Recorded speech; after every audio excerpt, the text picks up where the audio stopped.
turn this on. Great. Well, thank you all for coming out. It's, I think, an appropriate introduction to why we have these folks up on the stage today. And thank you also to Jerry Nelson for passing this out. I think this was a great group of folks, and hopefully you won't be disappointed by the folks we have up here who will cover some of these same issues that folks like Jake and John Perry are working on as well. I want to start by just giving maybe 30 seconds, like seriously 30 seconds for each of the panelists to introduce themselves. We'll get into background and all that right after that, but I think if you could point to like why you're on stage today. We'll start over here with Aaron and go through. I'm assuming we're supposed to use these? Yes. Oh.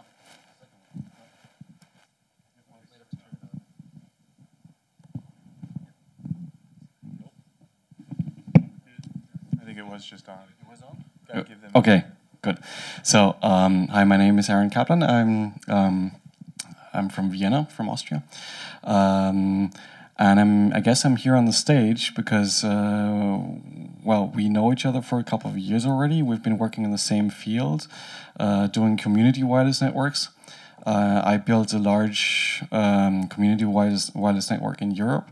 It's called the Confine network, which is hard to pronounce for everybody here. And it's covering the city of Vienna. It's roughly 200 devices out there, 600 devices on 200 roofs, and being replicated all over the place, essentially. So, yeah. Thanks, Aaron. Dan? I'm Dan Meredith, currently a funder of Internet Freedom Projects. Background was working with Sascha as a fellow at the New America Foundation's Open Technology Institute now. Before that, also helping to implement mesh networks, develop other cool, sexy bits of software, and work with people on the ground. I have a plethora of microphones to choose from. Exciting.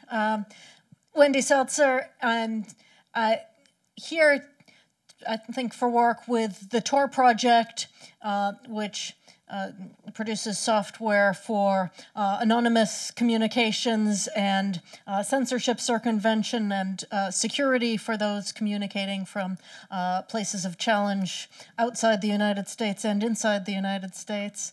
I'm also interested in other forms of information control and through the Chilling Effects Clearinghouse work to provide transparency around legal threats demanding the removal of online expression. Isaac? I'm Isaac Wilder, and I'm the co-founder and director of a nonprofit called the Free Network Foundation. And I'm on stage because I believe that a coming shift in the political economy of communications networks will lead to a radical shift in hierarchies of power in our civilization. Sorry I'm late. My name is Ashkan Soltani. I'm an independent researcher and consultant. My work typically focuses on highlighting the gap in consumer perception around things like the prevalence of data collection and use on the internet with the actual practices. I've worked with the Wall Street Journal, and I used to formerly work at the Federal Trade Commission on issues related to online privacy. I've also done work showing kind of the prevalence of certain types of equipment being used to censor and track speech, or block speech, filter speech, or simply kind of invade privacy. And so I'm happy to talk on any of those issues. Great. So I would argue, I think most of us in this room would probably agree that there's sort of this quadfecta of privacy, security, anonymity, and locus of control concerns that are really coming to the fore in a lot of the battles that we're fighting right now. And I think each of the people here on stage are working on different facets of this. So maybe we can come back this way and lay out sort of in 2 or 3 minutes, sort of what are your top 3 concerns that you're focusing on in the variety of different work that you're doing? So most recently I've been focused on mobile kind of mobile devices both at the platform layer and the application layer. Oftentimes, unlike our computers, mobile devices are even further locked down with regards to how much control or transparency we have on those platforms. So I'm working on building tools that provide consumers with the ability to see what data their phones transmit, as well as control and block transmission of sensitive information beyond what the operating system provides, right? Oftentimes, when you purchase a mobile device, the money you spend towards that device actually doesn't go to the platform maker. The platform maker is paid by kind of the sale of apps and the sale of ads, like Google, for example, and they have mixed incentives as to how far they're willing to go with regards to what controls they give you on the software on those platforms. And could you give an example of sort of the leaky data problem? Like, sure, yeah. So in 2010, I did a study for the Wall Street Journal showing the transmission of data on smartphones. And so on the iPhone, for example, my favorite one is there's an alarm clock app called Best Alarm Clock. It's one of the top-rated alarm clocks. Every time the alarm clock goes off, your device identifier, which is your unique kind of hardware serial number, it's kind of like a super cookie on the device. It uniquely identifies your device. Your unique identifier and your precise lat long get transmitted to a bunch of third parties. So every time your alarm clock goes off, your precise location is sent to like AdMob and a couple other ad networks, and in the clear too. So if anyone kind of recording that traffic anywhere on the wire could also get that information. Say you're traveling overseas in kind of a country that you don't want to reveal your location information. And that I mean, this has got exposed pretty widely, but have they fixed that alarm clock now? Coming soon. The alarm clock app still does that. I mean, so it's part of it is that the integration, the way these, the app was probably written by some dude in his bedroom, and he's like, I want to make money on this app. So he integrated an ad network library, and that ad network library contains these direct calls. The platforms like Apple is trying to work to clamp down some of this usage, but it's kind of a game of, I describe it as whack-a-mole. So I try to kind of come up with ways to alleviate that problem, but I think unless we have further control of the platforms, we're going to see a lot of these types of problems continue to persist. Isaac? So my main concern that I'll point to is pervasive state and private surveillance of our communications networks across the board. And as far as vectors to sort of approach that concern, I believe in sort of a dual-pronged strategy coming at it from below and above. And what I mean by that is decentralizing the physical infrastructure as well as the sort of logical overlay infrastructure at the same time, and I believe they have to happen in common. So, been working with folks on the Freedom Box project, and then trying to develop tools that would work with a tool like the Freedom Box, so that once our data is held privately, that we own our own stores of information, that we'll then be able to share those directly with one another without intervening third parties. So that's. Can you talk a little bit about the Freedom Towers stuff and all that work as well? Because that's really interesting and relevant. Sure. So what the FNF is working on is a suite of network appliances that would allow for the construction of cooperative autonomous systems. So these would be turnkey. This is the ideal. We're not there yet, but these would be turnkey products that would.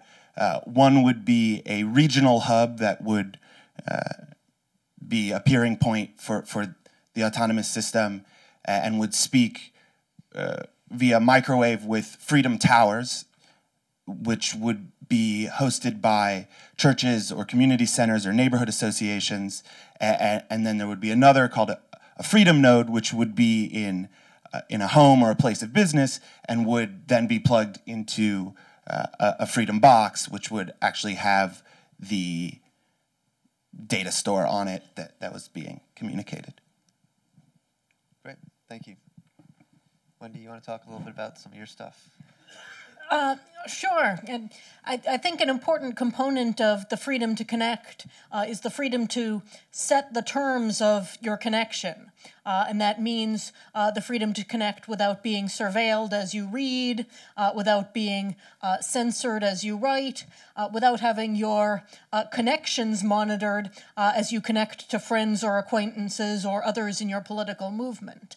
And so the Tor project produces software and an overlay network for anonymizing communications, so that when you install the Tor browser bundle on your computer, you get a browser and an anonymized tunnel that sends the connection through a series of hops, so that no one can determine both who you are and whom you're trying to connect to.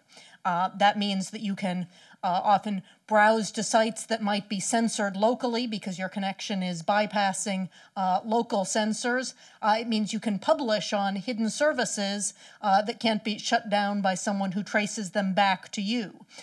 So members of the Iranian Green Movement set up a network of hidden services for blog posting so that they could post and could help less technically sophisticated members to post in ways that even if they made mistakes, they wouldn't be revealing their location.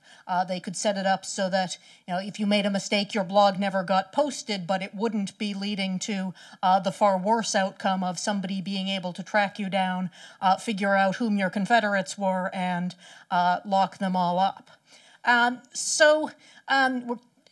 This is software that's deployed by a network of volunteers, produced by nonprofit The Tor Project, deployed by volunteers running nodes, middle nodes, and exit nodes, and bridge nodes that provide encrypted entry points into the network.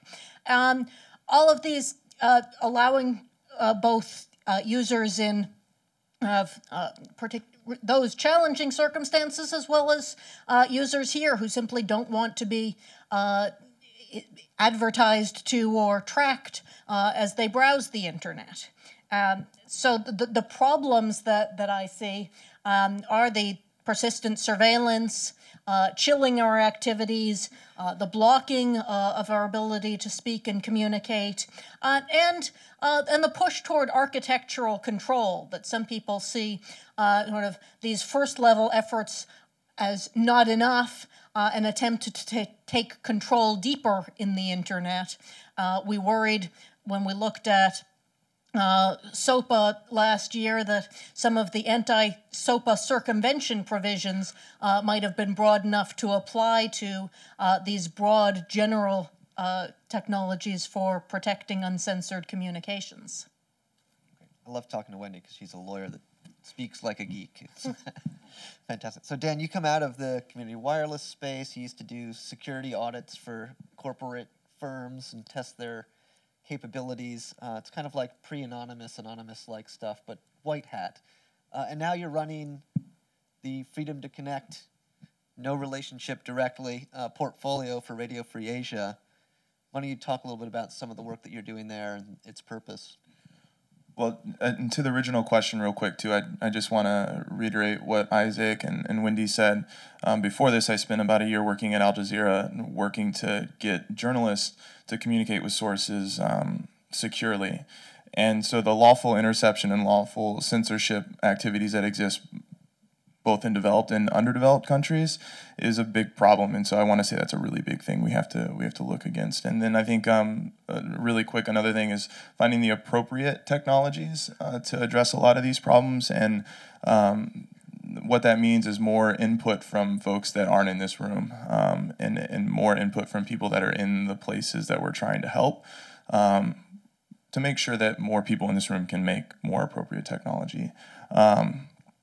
And to your earlier, or to the next point of what I'm doing now, I guess trying to fund these projects is a kind of, I think, a challenge of getting away from the traditional sort of internet by public funding rubric of, you have a very kind of closed box of vendors. Oftentimes you don't know who they are. Fortunately, one like Tor, which is very transparent about where they get their funding and how they operate, to take our little program, which is about $7 million, and to turn that into something that creates more transparency within the public space of internet freedom funding projects that come from your tax dollars to support things that increase the privacy and security of these people on the ground in places not in our country that need help, is kind of a challenge, but fun to go from a person who was years ago using these tools to increase the security of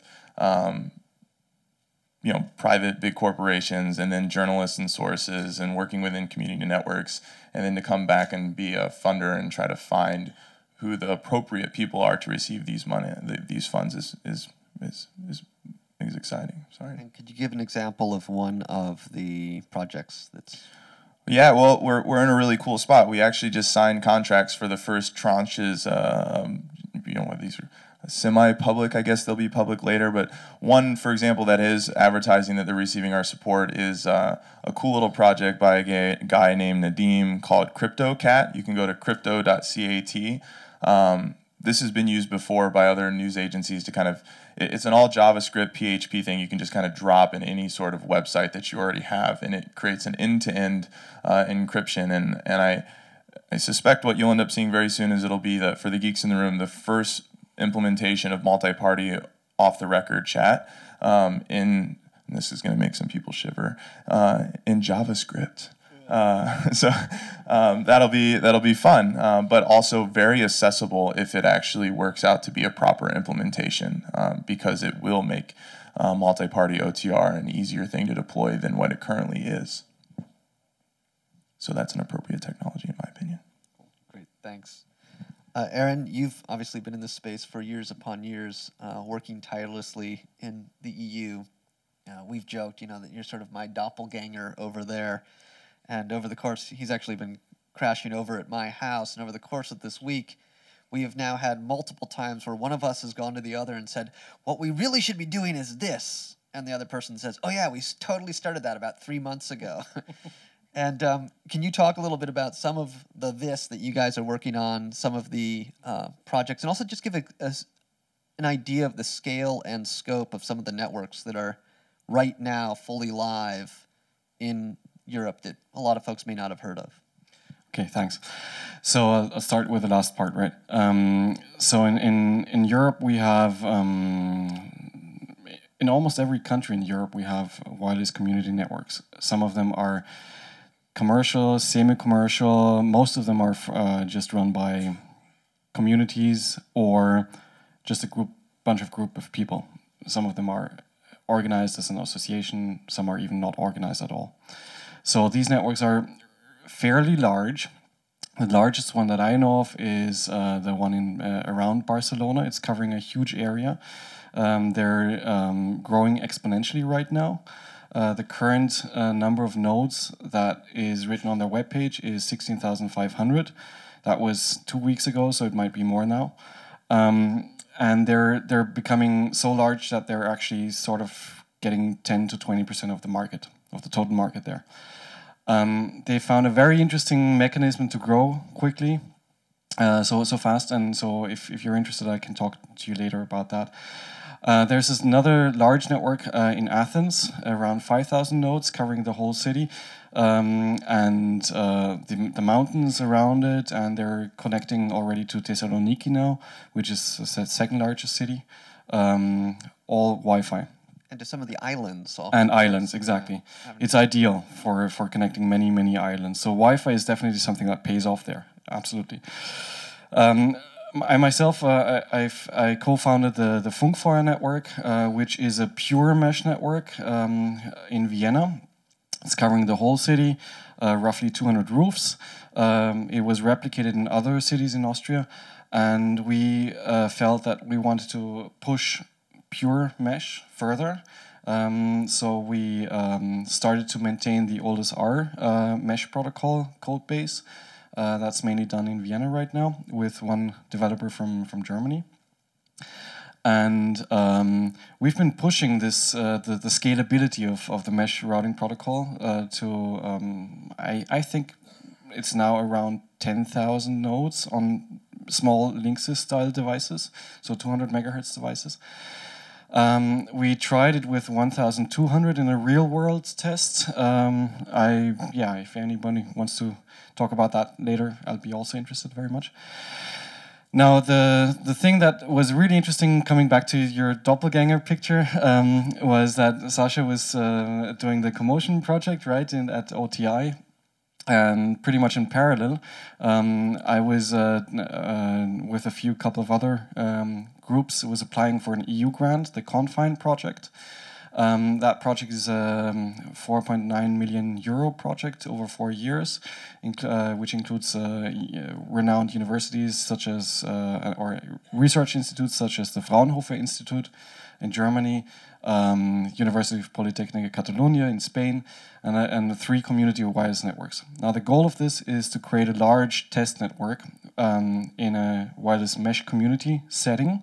So I would invite you to, if you're interested in that, to talk to me afterwards about that. It can give you the opportunity to test out protocols or test out your software or your peer-to-peer software or anything like that on a large scale. We're going to have so-called open calls beginning, I think, in September or October. So you could be part of that project for a year. That's the other option.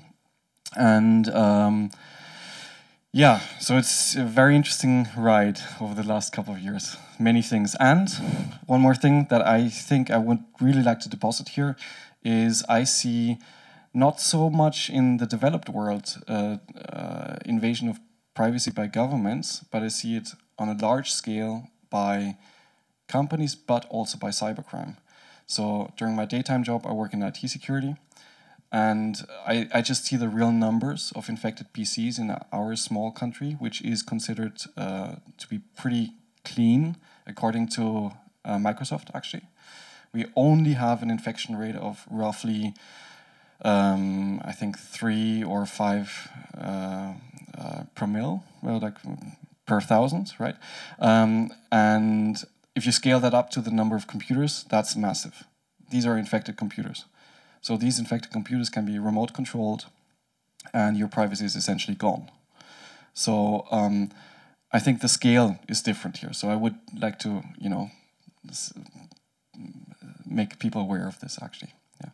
Great, thanks, Aaron.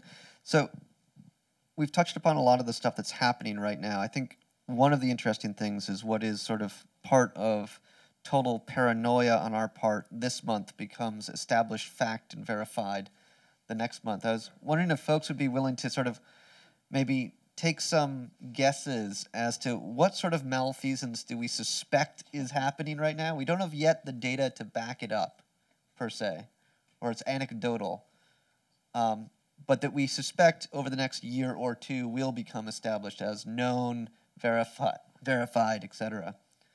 So, we right now, for example, are chasing after, it looks like Comcast is doing some really nefarious traffic prioritization of Netflix only on Xbox. So you can see this like combine developing between Comcast preferring certain services, but only if you're using a Microsoft product to verify it or to use that, things of that sort.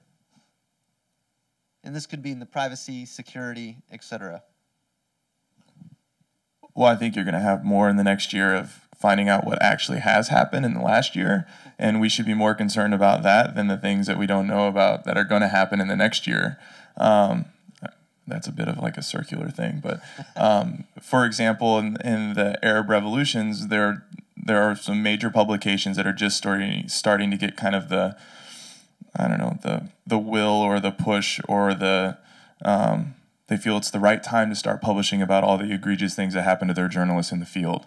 And that's just because it's become a hot topic post-SIPA, PIPA, and all these other things domestically in the United States, where it's something that is considered newsworthy. That before, even you saw some business come out in print about the surveillance networks. The Wall Street Journal did a great job of covering that, of course, because it was a financial issue. It was following the money trail of first world countries in the West investing in these developed countries. You've seen stories related to, similar stance with like oil investments and other things that have come out post revolutions, but it was really hard to kind of make into television or other traditional voice or video based news reporting, and I think that's going to change. So I think you're going to see a lot more detail about what actually happened to field journalists in the ongoing Arab revolutions. It's not really a breaking story, but evidence suggests that the state intends to capture and store our communications on a wholesale basis. So I don't know how it could get much worse than that, but as details emerge on that story, I don't know if I expect, but I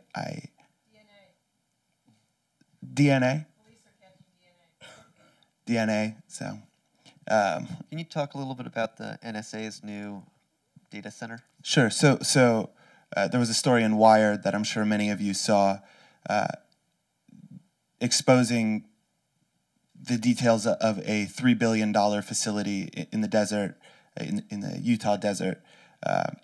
The purported intent of which is to be able to capture virtually all information flows that the NSA can get its hands on for later analysis. So that is building dossiers on everybody, just in case those people should later become persons of interest.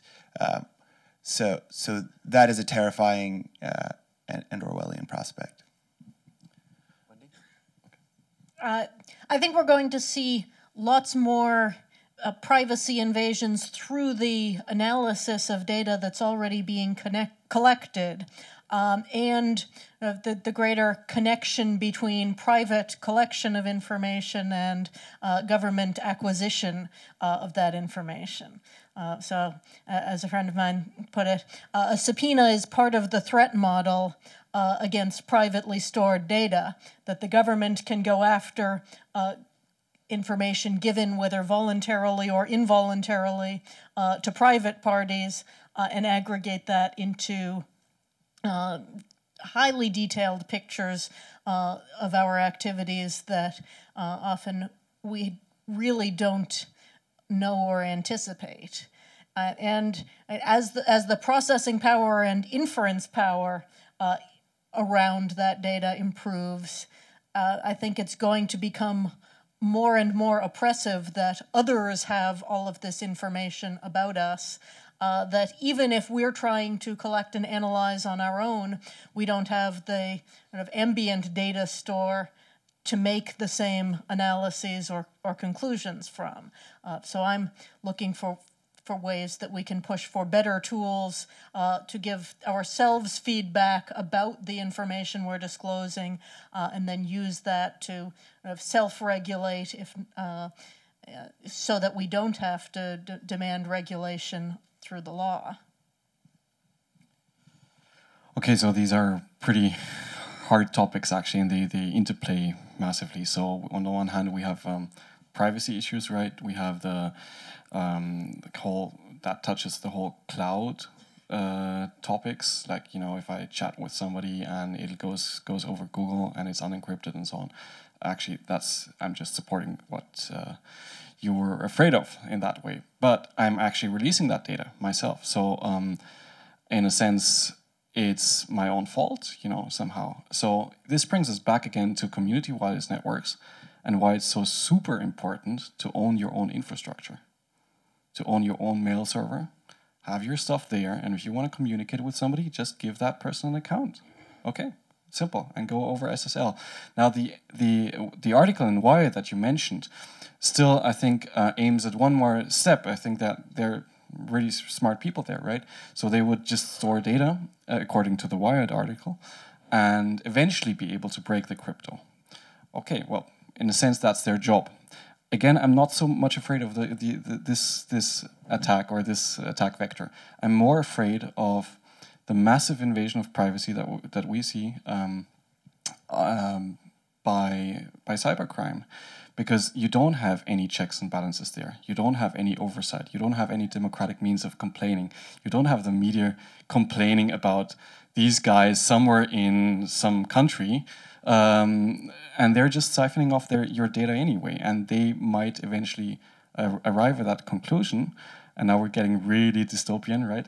At that conclusion that actually they could data mine that because graphics cards are cheap. Supercomputer powers are affordable. You just rent them on Amazon Web Services, right? And they don't care about your private data being uploaded to Amazon Web Service because they want to data mine it anyway, and then find out if you're that guy who needs to be targeted. And let's continue with dystopia. I like that. Now, the next thing, to come back to your original question, what we see in IT security are deployments of network intrusion detection systems that react to attacks. Now, what would I do if I were like the big Baron Cohen dictator of some country? I would now take a network intrusion detection system and use that against my citizens and automatically send PDFs based on the DPI and on their traffic that they're actually releasing on this free internet because we have this revolution now here and we're going to Twitter about it, right? So I'm going to send back PDFs with interesting information and malware automatically. So I think we're going to see things like that.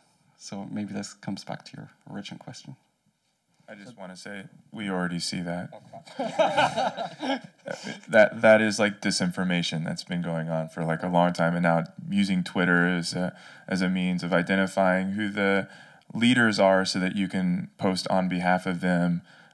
We see this in countries that have restrictive outward mobile connectivity, like Cuba or other Latin American or countries in Arab regions where it costs too much to send a text message, so that only the leaders can afford to send that text message, and it's really easy for that state to pretend like they're a leader and post a SMS to Twitter on behalf of that person to kind of get people riled up around the wrong things. So it's very unfortunate, Aaron, but there are very, very bad dictators already using your plans. Yep. One more remark, maybe? So is that automated already, or is that just semi-automated? I suspect that the identifying when something big is happening is automated so that a manual sort of process can be put in play of that disinformation. But I mean, I'm not one of those people, so I can't tell you that conclusively. And so, and just to kind of follow from that, I think one of the areas worth looking at moving forward isn't necessarily the technical mechanisms or the technical attack vectors.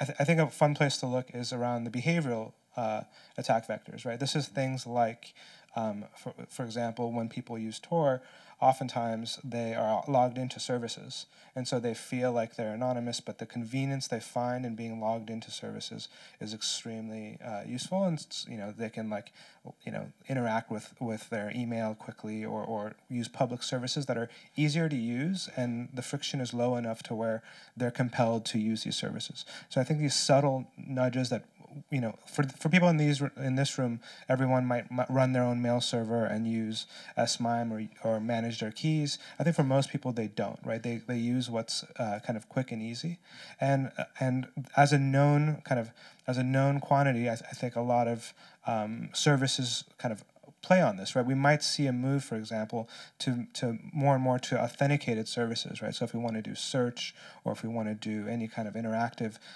browsing on the web, we need to be authenticated or have some identity linked to it. We also see kind of the social engineering vectors in some of these countries. Like a fun example is, I don't know if it's a fun example. An example is, for example, if you wanted to get everyone's information in the clear, on a very on a very useful service, say Facebook, what if you just blocked SSL activity or SSL access to that service, right? Forcing everyone to access the service in clear text, right? So there's a good number of smart users may not connect to that service, but for the most part, I think most people would, to interact with their loved ones or something critical, they will log in the clear, and now you have their information. This happened in Iran recently. We actually see this type of thing around VPN services, right? So we see rogue VPN services or rogue, tools being distributed for dissidents that are effectively simply just a way to monitor or infect their computers. So this is those subtle nudges around when people are desperate, when people want information, or when people just want convenience. They're bound to go towards a particular tool or way of using things that's easy to use. And oftentimes the tools we develop or the software we develop or we provide are not easy to use. So we're going to see more attack vectors based on preying on people's, not laziness, people's kind of want for ease of use or for simplicity. I just want to say one quick little thing, along with what we'll see, I think are a lot easier solutions that go a lot farther than really new complicated technologies. For example, to what Ash is saying, Ash and a few other really cool folks have been pushing the big web companies like Facebook and Google for a long time to just say all of your services that have any private information should only be accessible over HTTPS, period. And and folks within the government have been making it really easy for these companies to translate their websites into Farsi and other languages that are otherwise maybe somewhat of a, are you doing some sort of fungible support to them, and is that illegal? We don't know. But I think on the policy side and on the technology side, there are so many small little incremental things that'll make huge differences for privacy that we can't skip over when we're thinking about how to make it safer for people in these regions. So we've identified sort of a gruesome sixum of data leakage, surveillance monitoring, architectural control, infected computers, behavioral attack vectors. I think I'm demoralized. I'm sure everyone else is like, oh my God. What are the services, applications, et cetera? What are the solutions to these problems that you use in your everyday lives and that you would recommend for people that are looking to circumvent these problems or prevent these problems in the first place? Okay, I'll start. So somebody yesterday said that the internet is sort of in its teenage years now, and I think we're discovering lots of issues, and security and privacy and all these issues that you mentioned are just sort of maybe the job of our generation to fix, which are probably really hard to fix, if at all. So one way to address these problems would be by something that I think good intelligence agencies have been doing, actually. It's just very costly. It's called assurance. So you would actually assure that a product functions according to its specifications, so a piece of software. So you will test it in all kinds of variations, fuzz it, put in like random data, try to crash it, try to find every bug that you can. It's costly, but it might pay off. Okay, that's one way to make it at least very hard to attack. The other thing is, of course, to run your own services. This is sort of like the I'm in my small mountain and I can retreat there approach. This also works to some extent. And then I think there's a third principle which needs to be in place, and it needs to be very clear that everybody who notices certain things on the internet needs to report that, actually. So here's again the benefit of the network, that it's easy to copy data and copy information and distribute knowledge that comes in, and so you can easily warn again people about certain things. So I think these three concepts would play together to actually keep things in balance a little bit. I think we can't win this war on invasion of privacy, security, etc. We can only keep some checks and balances up, in my opinion. Yeah, I mean, I think it depends on your threat model, ultimately, right? Yeah. So, and I think there are steps you can take to kind of protect against whatever threats are out there, but you have to be very clear. I think it's important to be knowledgeable of what your threat model is. Are you worried about people in this room, right? Are you worried about someone like law enforcement taking and copying your phone data, the data's cached on your phone locally? Are you worried about your services that you use every day, or your email services? And ultimately, I think you can go live in the top of a mountain and kind of talk to no one and like wear the hat and everything. But I think ultimately you have to find a usable way that people will can function in their lives, and I think that involves identifying what the threat model is and ultimately trusting certain people. Like one of the most interesting insights about privacy preserving technology is most of the technology that preserves your privacy has to invade your privacy in some way, right? When you use Tor, all of your data is going through this network, right, and the software that you're using. When each component, when you use open mesh network, you're trusting that the key exchange, and you're trusting that the other side is actually trustworthy, right? So I think being very clear and having kind of a good idea of what you're concerned about, and then having data hygiene with regards to like taking steps to mitigate that threat model while still being able to go about your day. I think that's one of the key things. So like I personally, if I'm in an open Wi-Fi network, I always use a VPN service to a service that I trust. I always use HTTPS anywhere. I'm trying to build tools, for example, for mobile to do this automated. So block a bunch of third-party services, automatically strip data that I find sensitive, automatically on the wire, strip that data as it goes out to people I don't trust. So when I run that example that I gave you with the phone app that sends location information, I'm currently working on software that would detect when that information is being sent to anyone but the person I intend, and strip it and send fake data, right? So there's stuff you can do, but it has to go down to what your threat model is, because you're going to have to trust somebody. So I'd like to actually maybe clash with you a little bit, which is,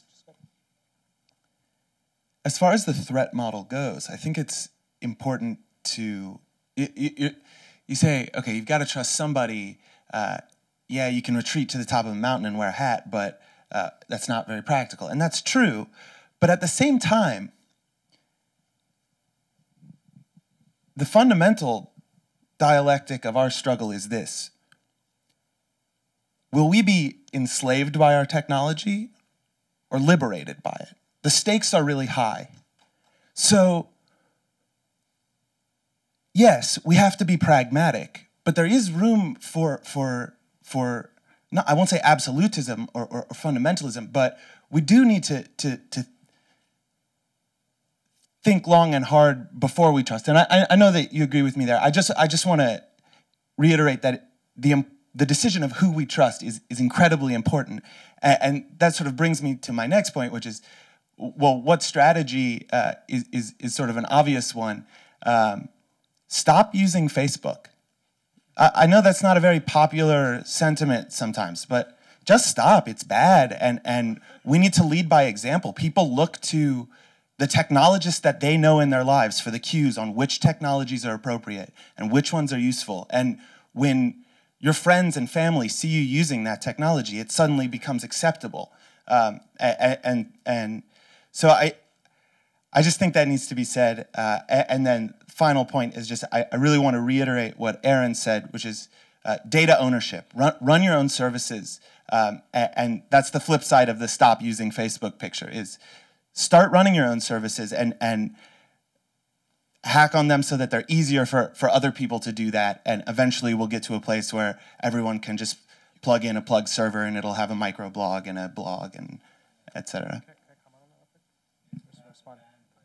So build your own networks for that. Two quick comments. One is kind of, I don't particularly buy this argument, but there's an argument that I've heard being made. I'm not going to attribute it because it's a little bit crash, but that you need to use Facebook from an evolutionary perspective, right? So if you don't use Facebook, you don't get invited to the parties. If you don't get invited to the parties, you don't meet the girl. If you don't meet the girl, you don't get.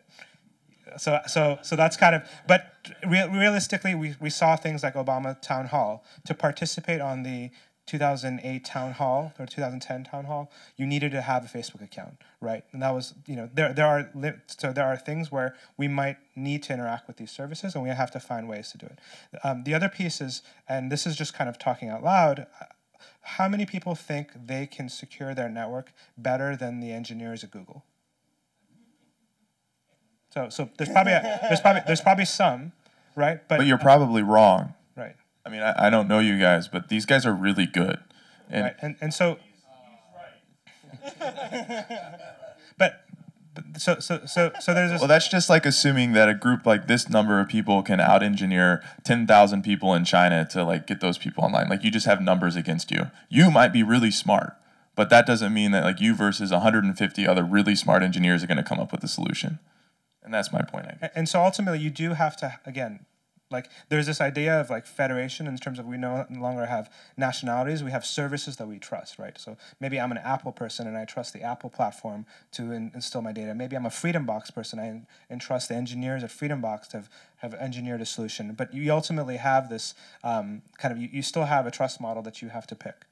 So I want to suggest another advantage of the free and open source software, which is sort of inculcating a sort of latent political community that I think by learning to use free and open source software, by becoming part of the group that patches that software, or simply knows that you do a search and you'll find somebody else who has used that piece of software, encountered the bug, and then written up a long page on how to fix it, giving that to the world and sharing it encourages you to do the same, even if you're never going to go into the source code and hack on the bugs. Becoming part of that, understanding that these are tools that we can manipulate, and once we can manipulate the software we're using, why shouldn't we be able to manipulate the political process that's trying to tell us we can't use the software we want to use, or we can't use the internet as we want to use it? So as we heard from Aaron yesterday about the SOPA-PIPA fight, a lot of that came from the edges.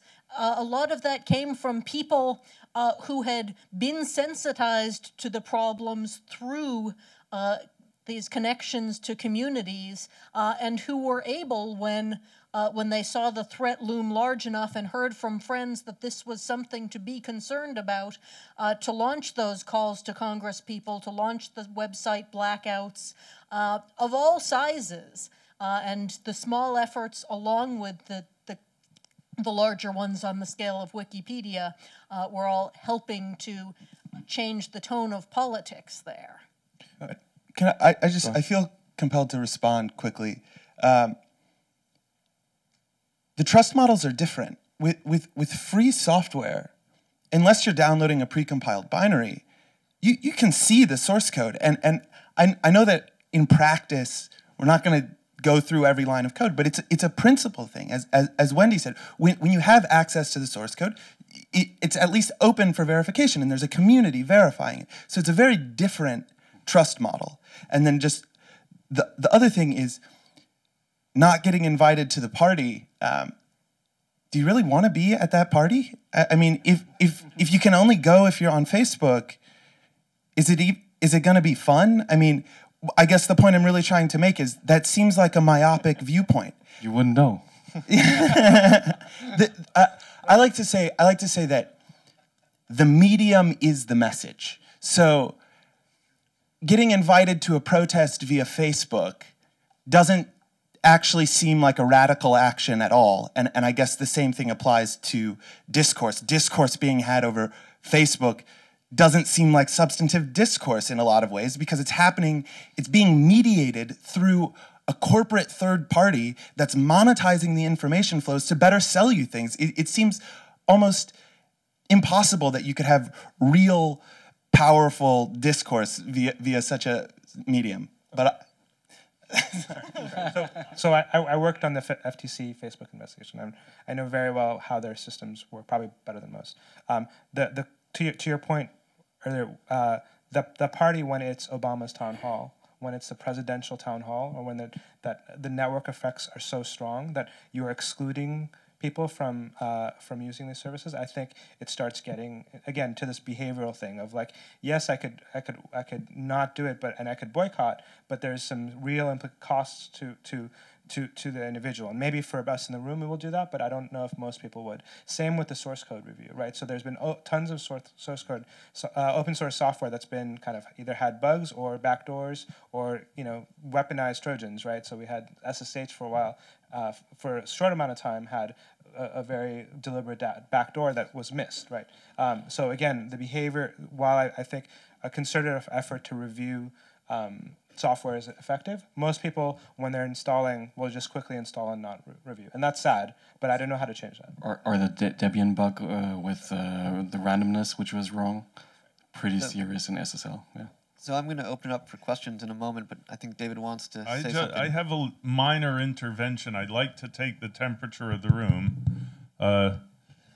How many? Yeah, no, not the question is, how many people in here used to use Facebook and then canceled their account? A fair number. It looks like about 10-ish, 12-ish, and I'm one of them. Okay, thanks. Can I ask a related question, which is how many people don't post anything that's even remotely private on Facebook anymore? Just about everybody. Okay, that's cool. How many people never got on Facebook except under false accounts? Yeah, except on the false accounts, Okay. exactly. Yeah. So there's a healthy degree of skepticism about Facebook in the room, and I've been a hawk my entire life about Friendster, LinkedIn. Oh gosh, there must have been a dozen of them that have come and gone. MySpace. So I'm glad to see that there's healthy skepticism. Or rather than skepticism, like a lot of people in the room understand Facebook's role, and knew that from the very beginning, and didn't trust it anymore to be what it was maybe advertising to other people outside of this room. Right. So I'm going to open up for questions in just a moment, so you can line up at either of those two microphones if you'd wish to ask them. I'll just sum up. So if we have a plethora of problems and conundrums we've identified, 5 ideas for maybe beginning to address them: owning your own infrastructure, seceding from the cloud, encrypting everything, building your web of trust, maintaining your privacy when you're curating your online presence. And a lot of current debates are really predicated on this notion that you can keep things private on your local devices. I'm curious about, and this is my final question for the crew here, we're beginning to see this movement of surveillance and monitoring mechanisms into the actual hardware. I suspect this may have been where Corey was going to go. So we've seen the NAND chip being put into Android phones. It would sort of rewrite your operating system back to whatever it was that they wanted it to look like. And we have now Microsoft proposing sort of a security chip that would verify your software on their behalf on your device. So now all of a sudden it's moving this locus of control all the way into our edge devices.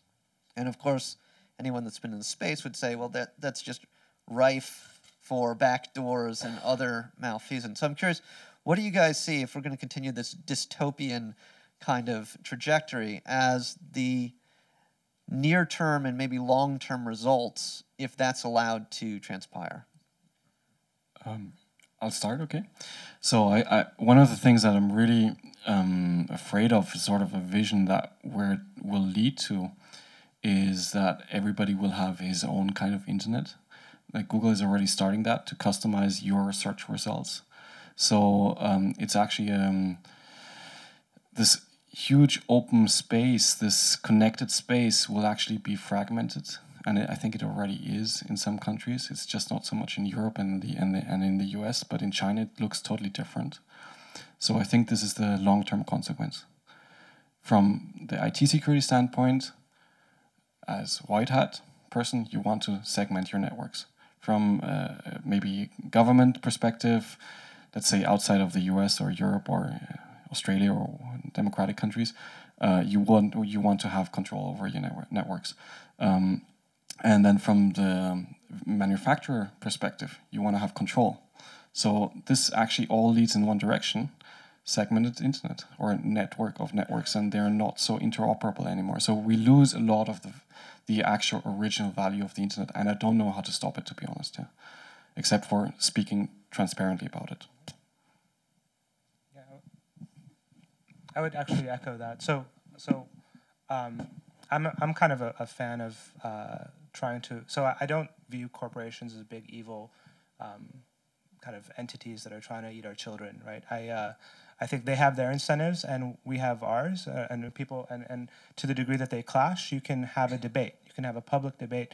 You can push certain companies to differentiate. You can highlight practices and try to get good players and bad players. We saw this kind of in sustainable, kind of any of the sustainability movements, right? Where we could all go and grow our own food and maybe like completely go off the grid. And that's one way to do it, but that's a high cost for individuals. That might change your how you spend your days. Or you might try to only buy from growers that you find sustainable or food, growing food in a way that you believe in or are willing to consume. And one day, that manufacturer might have a problem that's highlighted, and you either push them to fix it or you switch to another one. And as long as you keep a thriving ecosystem and a lot of pressure through transparency and public outcry, I think we might get good players in this space, right? We have certain players that are obviously, so we talked about Facebook, are incentivized to harvest data or to kind of target based on data. There's other players that are there to serve you or to sell you software, right? So for the most part, Apple devices, while they might behave poorly on, say, the copyright areas for your personal information, they've actually done well in that space to some degree, right? They've been the only company to block cookies by default since 2003. They provide location services. So there's certain companies that maybe you push them further to battle Google, right? And you try to create a kind of a thriving ecosystem, a sustainable ecosystem, much like we've done with sustainable product development or sustainable food or whatever else. I just want to say really quickly to that is, despite my concerns being echoed by the first two, these are mostly really good problems to have, because this means that a ton more people are online and getting their privacy violated, but also having more access to services, both on the infrastructure space and the application space, than we've ever had before. And that means, to Ash's point, that these big companies, this is the first time they've ever encountered this as well. Their agendas within some of those people may be more malicious and some may be more positive. And it is our role to make sure that there's a space for the advocates for the public interest and the right to have a voice, because they are listening too. So again, I'm a bleeding optimist, and I think these are good problems to have. I'll just make the point that the metaphor with the sustainability issue doesn't give me much hope, because that's not a thing that we've solved or really made much progress on. So those market solutions haven't worked for us. We've greenwashed everything, and we've said, oh, this is made from recycled plastic, but we're diluted. So I think that self-reliance is the route to liberty here, and that I'll leave it there, because I think there are a lot of questions, but. All right, so I'm going to take them in twos, so one from each side, and then turn it back to the panel to answer. So, yes. So my name is Judy from Many Media. I at a conference earlier this month, a different conference than this, Equifax. Does anyone not know who Equifax is? Offered to be and proposed to be an information provider of all that they know about you to you, and be a trusted provider of that information to people who you wanted to delegate would have access to specific pieces of that data. And I wonder if the panel had any thoughts on that. And over to this side. Yeah, two comments. One, I first want to really support what Ashkan was saying about the number one tool be about finding companies you can trust. The myth of self-reliance, sadly, in the data just doesn't play out. Human beings just don't do it. The second thing I really want to inject into the conversation is there is very quietly and just not with not enough knowledge, a huge attack on all four of Sascha's pillars of problems right now in the domain registration space, where law enforcement is very effectively trying to turn domain registration, which is really today, an underpinning of so much of the privacy and independence that people can have, into a driver's license for the internet. So, anybody here who's concerned about privacy et cetera, really needs to start paying attention to these issues and weighing in. Thanks. So would folks like to comment on Equifax as your personal information provider and domain name registration and the long arm of the law? Well, I'll start by echoing what Elliot said. We absolutely need more advocates in ICANN discussions, helping us to preserve the privacy rights of domain registrants and the right to control that piece of the connection to internet addressability because law enforcement is making very extreme demands for verification and authentication that would really drive up the costs and drive down the availability of those address points. I don't have a comment on the Equifax thing, although it sounds like maybe from the current position that's a step in the right direction, even though the current situation is maybe a bit abysmal. As far as names go, I think that we should circumvent the name cartel altogether and just hash crypto identifiers to addresses and find each other that way. I just wanted to say something. It sounded like Cryptonomicon, the Equifax comment. So there is a number of companies trying to do this personal data locker, or like having you control your information and then share it and control the disclosure. And I'm going to go back to a point Corey made, and it's a point that I've made a long time, is the day we solve Corey didn't make this point, but it was getting at it. The day we solve the DRM problem is the day we solve the privacy problem through technology. That is, once you disclose information to somebody, it's very hard to control the distribution of that information. And so, same with, you can use a ton of crypto, but once it's made clear text, someone can take a picture of that thing and then send it around. And so there's a lot of services like Equifax. Reputation.com got something like $40-some million to do this. I think this is somewhere where we might want to look again at pressure and policy to say restricted use of information rather than trying to rely purely on technology from protecting our information once it's shared. Because once it's shared, it's very difficult to limit the distribution of that information. Great. All right, we'll do two more. Hi, I'm Tim Shepard, and I jumped up when Ashkan expressed some skepticism to Isaac's comments about the importance of open source software as being a necessary or an important tool in helping to protect our privacy.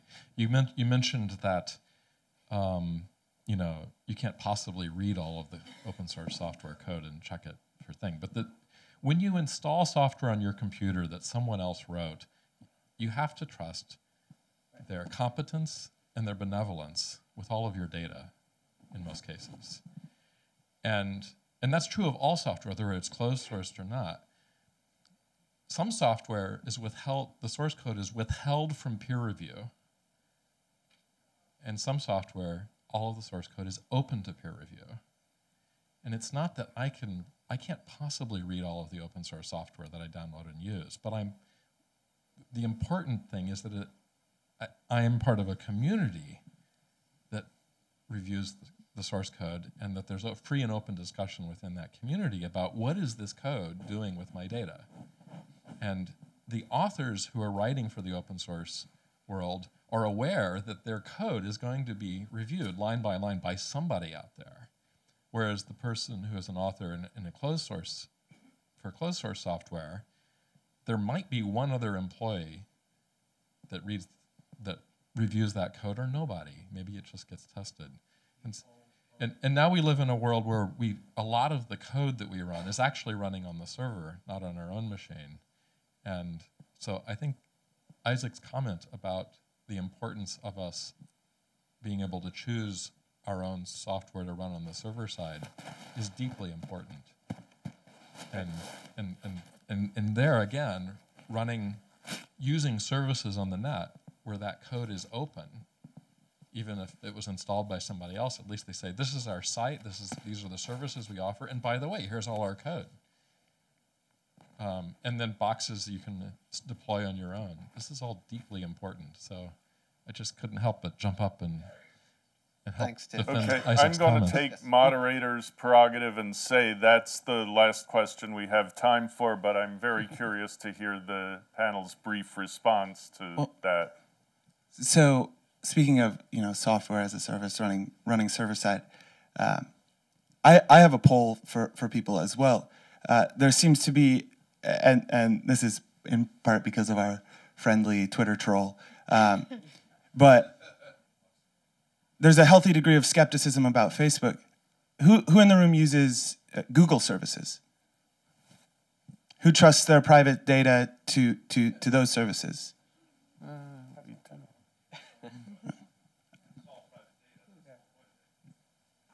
Sure, it's a thought exercise. Just you're trusting your data to a provider, as do I. Any brief final Yeah, comments? and depends on the threat model. I absolutely agree that running open source code, I actually run quite a bit of open source code, is effective. But again, on the incentive side, if you're running your data on an completely open service that not a lot of people use, and someone in their halftime supports those servers, and it's got a backdoor or Trojan just running TCP dump 24/7, you still got a problem. Right, it's about incentives and about how much time people are willing to spend on it, and I'm trying to find a solution that balances that human factor. So I would still want to briefly comment on what Isaac said and the gentleman back there. I think you could, yes, I agree, but inspecting the source code needs to be done. And in my experience, even with open source, it's not being done very much. So this is sort of, maybe we can understand it as our democratic obligations to actually inspect source code and to actually report if something's wrong. It's like a discourse, it's like a discussion, like in a democracy. That's maybe the new way to look at things. That is a fantastic note to end on. Thank you, Aaron, and thank you to the rest of the panel. Please join me. Thank you. Now, before you go, I have one more audience question. There was a gentleman here who introduced himself as being from the FBI. If he would identify himself, and I would wonder if he has any closing comments or remarks. Is that gentleman here? Still? Don't you kind of have to, if you're a federal agent in a meeting and you're here, you have to identify yourself, right? Have you checked the musicians? Yeah, Let's play Spot the Fed. Okay. Anyway, so I guess he's not here. So thank you very much for a really informative panel and for great work out in the world, all of you. A round of applause for our. Take us out.